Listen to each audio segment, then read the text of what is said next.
여러분과 함께 무궁번영할 대한민국과 미래의 한반도를 위해 열심히 일하겠습니다. 그럼 구독자 여러분, 저의 변명과 넋두리를 시청해주셔서 너무너무 감사드리며 오늘도 힘찬 하루 되시고 건강하고 즐거운 하루 되세요. 여러분 안녕하십니까? 민주의 호두까기TV의 이민주입니다. 오늘은 6월 25일 한국전쟁의 날입니다. 여러분들도 다 아시겠지만 이날은 1950년 6월 25일 새벽에 북한 공산군이 남북 군사분계선인 38선을 넘어 불법 남침하여 일어난 한반도에서의 전쟁을 말합니다. 사실 감히 탈북자 신분인 제가 여러분들에게 악몽 같은 이날을 상기시키면 저를 미워하지 않을까. 한국 전쟁으로 인해 억울하게 희생하신 분들이 무덤에서 나와 저를 괴롭히지 않을까 많이 두려웠습니다.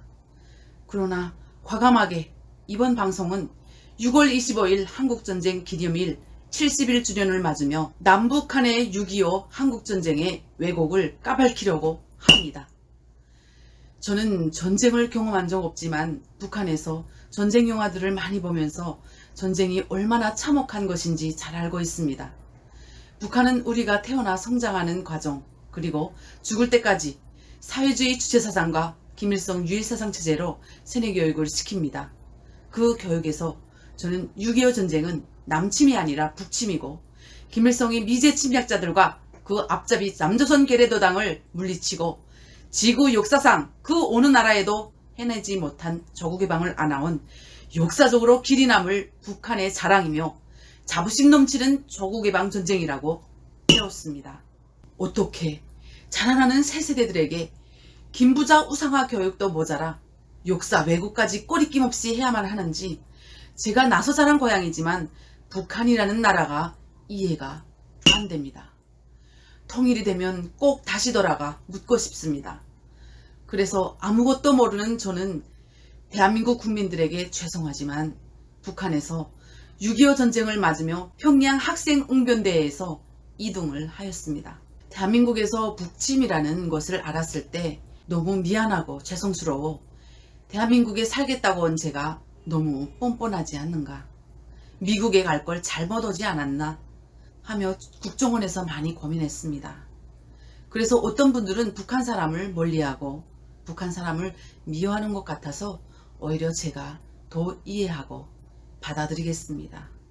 6월 25일 당시 남한은 무방비 상태에서 북한 군인들에게 폭격당하고 많은 무고한 주민들이 살해되고 폭격에 부모도 잃고 자식도 잃고 집도 잃고 정말 같은 민족의 청뿌리에 마주섰을 때 얼마나 원망스럽고 고통스러웠을까.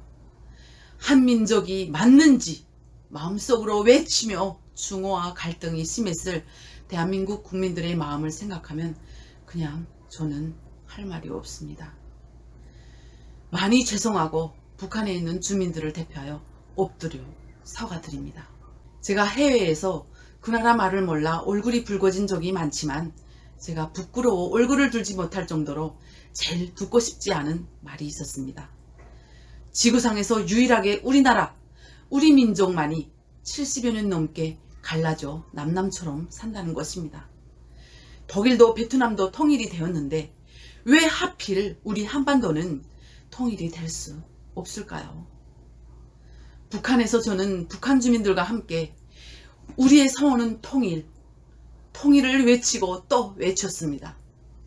다 정치쇼에 놀아난 거죠. 그러나 통일이 될 수 없는 이유를 대한민국에 와서 알게 되었습니다. 북한 당국은 저들의 독재 정권을 유지하기 위해 통일을 할 수 없습니다. 통일되면 저들의 모든 거짓말이 밝혀지고 북한 주민들이 노예처럼 속아 살았다는 것을 알게 되면 루마니아처럼 모두가 들고 일어나 김부자 정권을 부셔버리겠다고 하면 답도 없지 않겠습니까? 북한은 중국이나 베트남처럼 다른 나라로 인정받고 싶어 합니다. 1989년 소련의 서기장이었던 꼬르바초브의 개혁개방 정책의 여파로 동북권의 사회주의 정권들이 물거품처럼 전복되며 1989년 11월 베를린 장벽이 무너져 내렸고, 같은 해 12월 루마니아 국민들은 잔혹한 루마니아의 독재자 차우세스쿠를 총살했습니다. 심지어 1991년에는 미국과 더불어 세계를 주름잡았던 사회주의 초강대국 소련이 해체됩니다.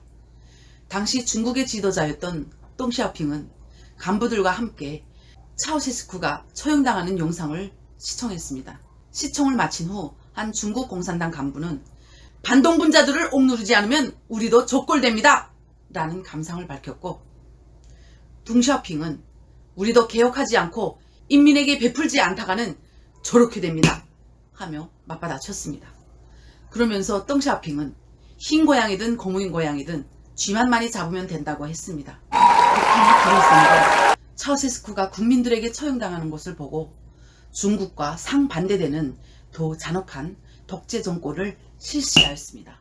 덕초는 뿌리채 뽑아버려야 한다며 반당 반혁명분자 반사회주의자들을 처형하고 3대 멸족시키라는 지시와 함께 핵무기 보유국가의 권위를 북한 주민들에게 널리 선전하였습니다. 이렇게 북한은 북한 주민들에게 공포정치를 펼치며 세계를 위협하며 수차례 걸쳐 핵무기 실험을 하였으며 남침도 모자라 대한민국에 씻을 수 없는 만행을 저질렀습니다. 판문점 도끼 사건, 천안함 사건, 연평도 사건으로 수차례 남한에 도발을 하고, 북한 주민들에게는 남조선 계례도당들이 호시탐탐 북한을 노리고 있으며 시도 때도 없이 도발을 일삼는다고 보도하였습니다.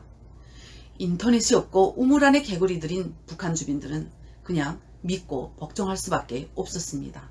대한민국에 와서 보고서야 우리가 거짓말에 속아 노예처럼 살았고 북한 당국에 놀아났다는 것을 알게 되었습니다. 제가 알았든 몰랐든 저는 북한 사람입니다. 그래서 북한의 만행에 치를 떨며 남한에서 상처받으신 대한민국 국민들에게 죄송하다는 말 한마디로 상처가 치유될 수 없다는 걸 뻔히 알면서도 죄송하고 또 죄송하고 진심으로 엎드려 사과드립니다. 이렇게 말로만 죄송하다고 하면 저도 화가 납니다. 행동 없는 말이 무슨 소용이 있겠습니까? 저와 북향민들이 대한민국에서 행복을 누리며 잘 정착할 수 있었던 것은 어느 개인의 대통령이 아니라 여러분들과 목숨을 바쳐 싸우신 열사들의 희생들이 하나가 되어 굳건하게 지켜낸 자유민주주의 대한민국이 있었기 때문입니다. 그래서 저는 어제 6월 24일 국회 자문위원 신분으로 북향민들, 대학생들과 함께 서울국립현충원을 찾아 인사드리고 묘비 닦기 봉사를 하였습니다. 대학생 신분으로 작년에도 같은 봉사를 하였는데 그때 사진은 없네요. 그리고 저는 항상 대한민국에 감사한 마음으로, 대한민국 국민들에게 사죄하는 마음으로 여러 북한 단체들 회원으로 가입하여 남한 분들과 하나 되어 여러 가지 사회 봉사 활동을 많이 하고 있습니다.